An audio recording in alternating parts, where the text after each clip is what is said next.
दोस्तों, एक बार फिर से स्वागत है आपका प्रजापति न्यूज में। अमेरिका को तबाह करने वाले टॉर्नेडो क्या अब भारत के लिए भी खतरा बन जाएंगे? आखिर क्यों दुनिया में सबसे ज्यादा टॉर्नेडो अमेरिका के इस छोटे से हिस्से में आते हैं? और क्यों अब यही टॉर्नेडो भारत के लिए चिंता का विषय बनते जा रहे हैं? इतना ही नहीं, टॉर्नेडो कैसे पैदा होते हैं और ये किस हद तक खतरनाक हो सकते हैं? आज की इस वीडियो में मैं यानी आपका दोस्त विशाल प्रजापति आपको टॉर्नेडो की पूरी असलियत बताऊंगा और ये भी बताऊंगा कि कैसे ये हमारे लिए खतरा बनते जा रहे हैं। बस वीडियो में अंत तक बने रहिएगा। लेकिन हाँ, वीडियो शुरू करने से पहले एक छोटी सी रिक्वेस्ट है। वीडियो के नीचे रेड कलर का सब्सक्राइब बटन दिख रहा होगा, उस पर क्लिक करके सब्सक्राइब कर लें और साइड में बेल आइकॉन भी दिख रहा होगा, उस पर भी क्लिक कर लें ताकि आपको वीडियो मिले सबसे पहले। सबसे पहले अगर हम बात करें कि टॉर्नेडो होता क्या है, तो दोस्तों टॉर्नेडो बादलों को एक ऐसे टनल को कहा जाता है जो गोल घूमता हुआ आसमान से जमीन की तरफ आता है। वैसे ज्यादातर टॉर्नेडो तो बहुत कमजोर होते हैं, लेकिन कुछ इतने ज्यादा ताकतवर होते हैं कि उनके रास्ते में जो चीज आती है वो तबाह होती चली जाती है। वैसे हर साल पूरी दुनिया में 2000 टॉर्नेडो रिकॉर्ड किए जाते हैं, जिसमें से 1300 सिर्फ अमेरिका में आते हैं और इसमें से 800 टॉर्नेडो हर साल अमेरिका के सिर्फ छोटे से इलाकों में आते हैं, जिसमें टेक्सास, ओक्लाहोमा, कैंसस और नेब्रास्का जैसी जगहें शामिल है। अब सवाल ये खड़ा होता है कि आखिर इन्हीं कुछ जगहों पर ही सबसे ज्यादा टॉर्नेडो क्यों आते हैं? तो दोस्तों, उसके लिए हमें ये जानना होगा कि आखिर टॉर्नेडो बनता कैसे है। टॉर्नेडो वैसे तो आमतौर पर थंडर स्टॉर्म के दौरान पैदा होते हैं। एक ऐसा खास तरह का थंडर स्टॉर्म जिसे सुपर सेल कहा जाता है। दोस्तों, ज्यादातर टॉर्नेडो में एक चीज बहुत बड़ा होता है और वो ये कि सुपर सेल जो नॉर्मली तब पैदा होता है जब ग्राउंड लेवल पर हवा का डायरेक्शन एक तरफ हो और आसमान में दूसरी तरफ।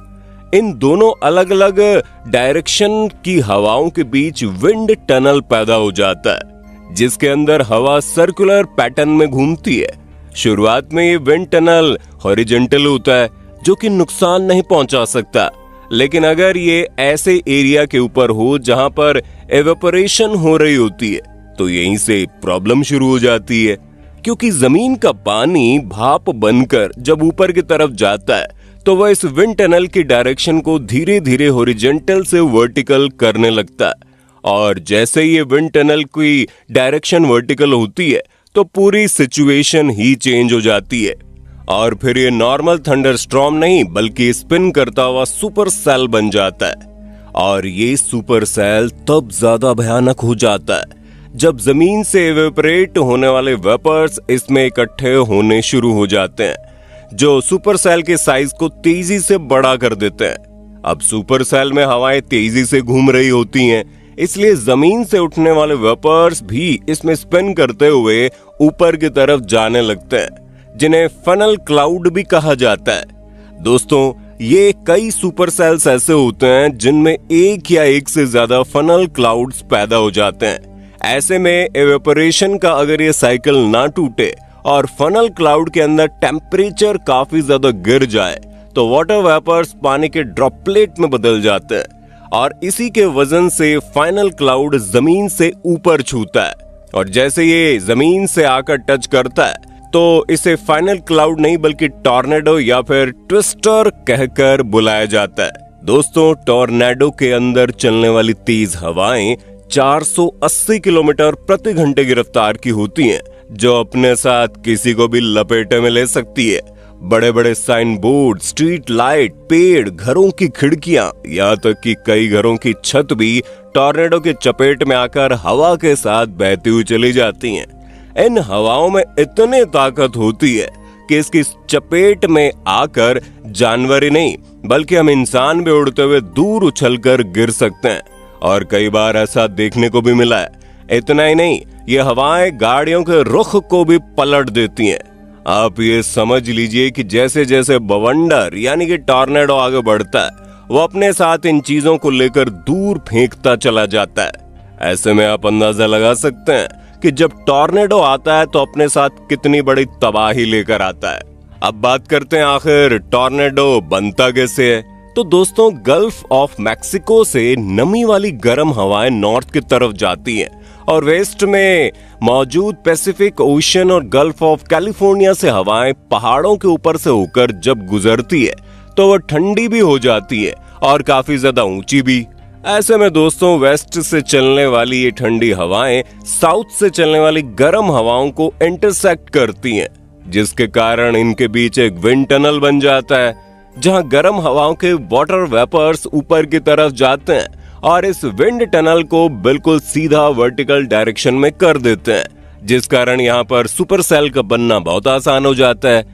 और जैसे जैसे इसमें वाटर वापस इकट्ठे हो जाते हैं, ये सुपर सेल और भी ज्यादा बड़ा होता चला जाता है। जितनी देर तक इसमें सुपर सेल बना रहेगा, उतना ही इसमें फनल क्लाउड और फिर उसके बाद टॉर्नेडो बनने के चांसेस बढ़ जाते हैं। और यही वजह है कि अमेरिका के इस हिस्से में इतने ज्यादा टॉर्नेडो आते हैं, जो काफी तबाही लेकर आते हैं। दोस्तों, टॉर्नेडो होता क्या है, कैसे बनता है, ये तो आपको समझ में आ गया। अब जरा कुछ और तूफानों के बारे में जान लेते हैं कि आखिर हरिकेन, टाइफून और साइक्लोन क्या होते हैं। असल में तीनों ही ट्रॉपिकल स्टॉर्म्स हैं। इसमें कोई फर्क नहीं होता, क्योंकि तूफान दुनिया के जिस हिस्से में पैदा होते हैं उनके हिसाब से इनका ये अलग अलग नाम रखा गया है। जहाँ नॉर्थ वेस्ट पैसिफिक ओशन में जापान, साउथ कोरिया और ईस्ट रशियन बॉर्डर के करीब समुद्र में जो तूफान बनता है उसको टाइफून कहा जाता है। दोस्तों, इसी तरह इंडियन ओशन में पैदा होने वाले तूफान को सिलोन और नॉर्थ अटलांटिक या ईस्ट पैसिफिक ओशन में पैदा होने वाले तूफान को हरिकेन कहते हैं। दोस्तों, ये सभी पानी में आए तूफान होते हैं, लेकिन अगर इनका मुकाबला टॉर्नेडो से किया जाए तो काफी बदलाव देखने को मिलता है, क्योंकि हरिकेन जैसे तूफान 1600 किलोमीटर तक फैल सकते हैं। वहीं अब तक सबसे बड़े टॉर्नेडो का साइज सिर्फ 2 किलोमीटर तक ही रिकॉर्ड किया गया है। पर दोस्तों, टॉर्नेडो भले ही हरिकेन से छोटा होता है, लेकिन ये बहुत नुकसान पहुंचाता है। इतना ही नहीं दोस्तों, हरिकेन के बारे में 36 घंटे पहले से पता लगाया जा सकता है। वही टॉर्नेडो के बारे में सिर्फ 13 मिनट पहले पता चलता है। इसलिए टॉर्नेडो जहां कहीं भी हमला करता है, अचानक ही करता है, जिसकी वजह से लोगों को बचने का मौका ही नहीं मिलता और तबाही होती चली जाती है। और कई बार तो ये अकेले नहीं आते, बल्कि अपने साथ कई सारे टॉर्नेडो लेकर आते हैं। जहां अमेरिका में तो एक ही वक्त पर 70 से 80 टॉर्नेडो देखने को मिल जाते हैं, जो बहुत ही भयंकर तरीके से जान माल का नुकसान करते हैं और दर्जनों लोगों को मौत के घाट उतार देते हैं। वैसे दोस्तों, पानी के अंदर आने वाले टॉर्नेडो इतने पावरफुल नहीं होते, लेकिन इसका ये बिल्कुल भी मतलब नहीं कि इन्हें नजरअंदाज कर दिया जाए, क्योंकि टॉर्नेडो भी अपने रास्ते में आने वाली किसी भी छोटी मोटी बोट या बड़े बड़े जहाज को आसानी से डिस्ट्रॉय कर सकते हैं। तो कुछ इतना खतरनाक होते हैं कि बड़े बड़े यार्ड को भी पलटा देते हैं। ऐसे में आप अंदाजा लगा सकते हैं कि टॉर्नेडो कितने ज्यादा ताकतवर होते हैं। जाहिर सी बात है, इन तूफानों को कोई रोक तो नहीं सकता, लेकिन इनसे होने वाले नुकसान को कम जरूर किया जा सकता है। जहां बेहतर सैटेलाइट की मदद से वैज्ञानिक हर 5 मिनट बाद समुद्र में पैदा होने वाले तूफान पर नजर रखते हैं। तूफान की डायरेक्शन किस तरफ है, उसकी कितनी स्पीड और कितनी इंटेंसिटी है, ये सभी चीजें सैटेलाइट से मालूम करके एक एस्टिमेट बनाया जाता है। और अब ये कहा जा रहा है कि खतरनाक टॉर्नेडो भारत की तरफ आगे बढ़ रहे हैं। ऐसे में भारत में क्या तबाही मचेगी, ये तो वक्त ही बताएगा। आपका वीडियो पर क्या कहना है, ये जरूर बताइए और कमेंट में ऐसा ही वीडियो देखने के लिए एक लाइक, शेयर, जरूर सब्सक्राइब भी कर देना। धन्यवाद। दोस्तों, आपकी स्क्रीन पे 2 और वीडियोस दिख रही हैं, जिसे देखने के लिए आप इस स्क्रीन पर क्लिक करें। दोनों देखिएगा, बहुत अच्छी वीडियो बनी है।